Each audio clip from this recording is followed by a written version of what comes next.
The natural wonder, gorgeous, tropical or even more. Yes, we talk about the queen of the indoor plants, the bird of paradise.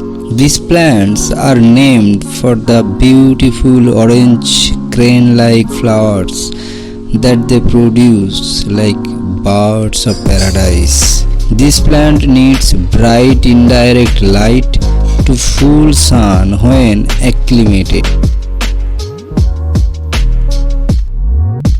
Water every 1 to 2 weeks will allow the soil to dry out between watering. Bird of paradise prefers the normal room humidity.